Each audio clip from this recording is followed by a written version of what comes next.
shake a hand, get a hug, because the people here like know your pain and they share your pain.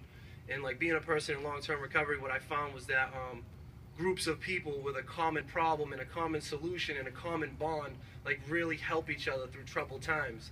You know, being an addict, the community or the general perception of the public sometimes was just like, you keep choosing to do drugs, you keep choosing to steal, you got a good life or a good family or whatever, why do you keep doing this? And like, people don't really have a lot of sympathy for people that are, you know, addicted to drugs. And it's a disease. There was times that I got high when I didn't want to get high, and I did things that I didn't want to do to get what I had to get. And when I found, you know, 12-step fellowships, and I found people that like understood how I felt and how I thought and the struggles that I was going through, they loved me up, and they just really surrounded me and helped me, you know, through wellness, to get through some wellness, you know. And so like, this is awkward for me, this is difficult for me, and like, it's not half as difficult as it is for you. You know, so first I want to just say, like, I'm truly sorry for your pain and your loss. Like, some of you, I knew your family member. You know, unfortunately, I'm going to know quite a few people that roll through that. And that's one of the things about the longer you stay in recovery, the more people, unfortunately, lose the battle. And it's painful because I've got close to a lot of good people. But, you know, I come to share the message of hope, you know, and don't take it as an insult, because I'm going to laugh and I'm going to have fun and I get excited. I'm passionate. Like, this stuff changed my life. There is hope, because there's someone out there right now. There's probably someone in this venue that's high right now. Like, welcome. I'm glad you're here.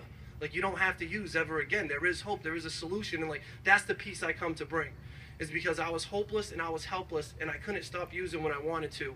And like, I finally got myself into long-term treatment and I found a way out. So like, if you got loved ones out there that are still struggling, like, don't give up on them. Like, nobody else has to die, but like, this thing's serious. This is a disease that constantly wants to get me dead. You know, and I'm so grateful for like, for the people that are advocating for funding and for programs. For me personally, I couldn't get clean at home. I couldn't. Like, I had to be removed. Like, when I finally surrendered, I'm not going to give you my whole story because I don't got a lot of time up here. I want to just get right to the hope and right to the solution. But like, my journey started when I finally surrendered. When I finally gave up and stopped trying to control things. You know, I had been on methadone for 2 years and I got high every day. I was on Suboxone for 3 years, and the problem with the Suboxone is, in the morning I had to wake up and make a decision whether I would take that Suboxone or not.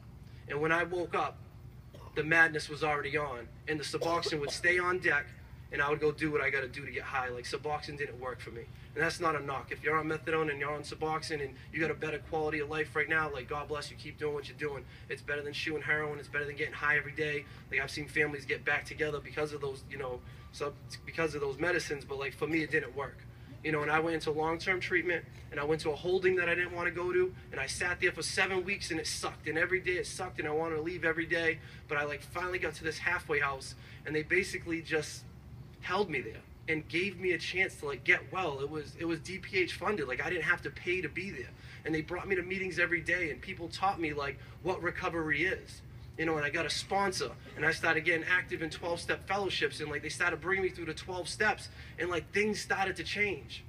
Like, from my experiences, like, drugs and alcohol, God bless you, drugs and alcohol is like only part of the problem. The real problem is like, when you take the drugs away from me, how I'm left feeling and how I'm left thinking. Like, that's where the real journey begins. If it was a drug problem, we'd send people to detox for 5 to 7. They'd come out and they'd be cured because they're no longer on drugs. But my experience is like, you send me to detox, and now the real problem begins. Because now I got all these issues that I haven't dealt with since I was 13 years old. I'm 31 years old, and you took away the only thing that made life tolerable to me.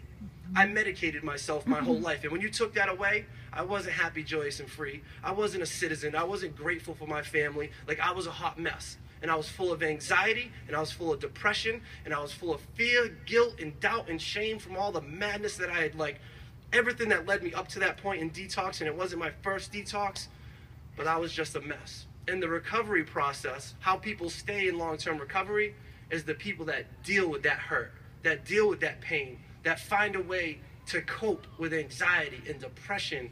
And for me, it's through the 12 steps. That's my experience. That's the only thing I can share with you, that the 12 steps changed everything about my life. but it was a process. I went to the halfway house. I went to meetings every day. I didn't like meetings. Some meetings, like, there was more drama there than recovery, but like I just kept going. And you know, all I know is that today I'm a different person. You know, today I'm a completely different person. I think differently. I act differently. I feel differently. My life has completely changed, and I've morphed into this completely different person. You know, I grew up in a city just like this. I grew up in New Bedford. I started selling drugs at 13 years old. I knew more drug dealers than college people. Like, it was more acceptable to drop out of school and sell drugs than it was, like, to go to college and get a degree. I had no desire to do that. And, like, that path just led me down, like, a long road of madness. And, you know,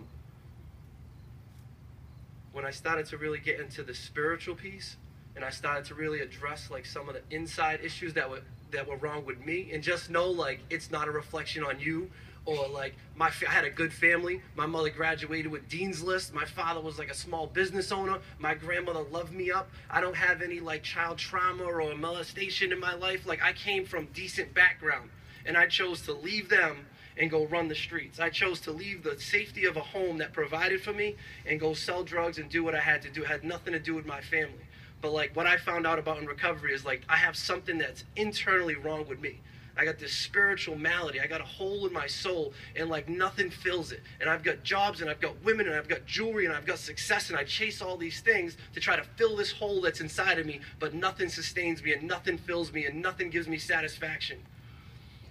And then I finally surrendered to the 12-step program, and I started to pray, and I started to like get involved in these different things and go on commitments, and I started to hang around with people that were on the same path as me, that were no longer trying to destroy and hurt and kill and steal, but they were trying to get better, and they just loved me up and they supported me, you know. And today I don't have anxiety, you know, I don't have depression. Like, I have fear, I have shortcomings, I have a lot of character defects that I still have to work on. Like, I'm far from perfect, I'm selfish, like, I still struggle as a human being. But like, the miracle of recovery is that, like, I have not obsessed about using drugs in like 3.5 years. Like, that's the miracle. You know what I mean?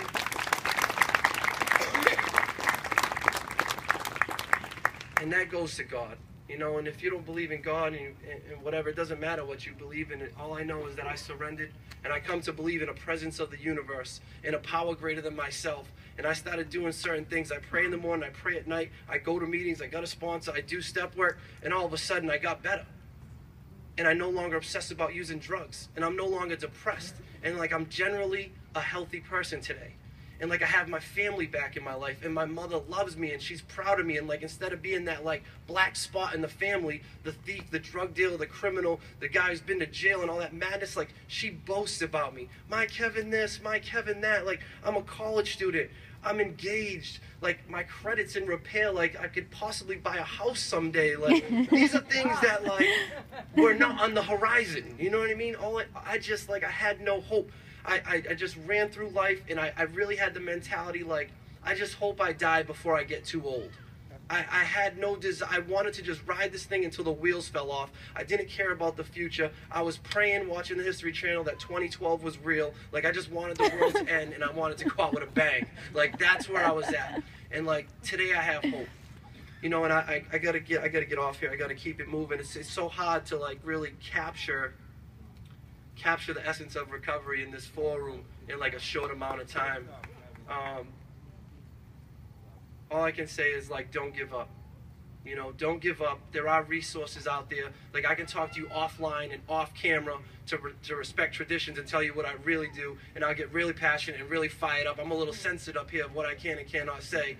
But the reality is like, guarantee someone in here knows someone else that's struggling, and they don't have to struggle. And if they're willing to do certain things, they can get better, and they can have an amazing life. Thank you all, and have a good night.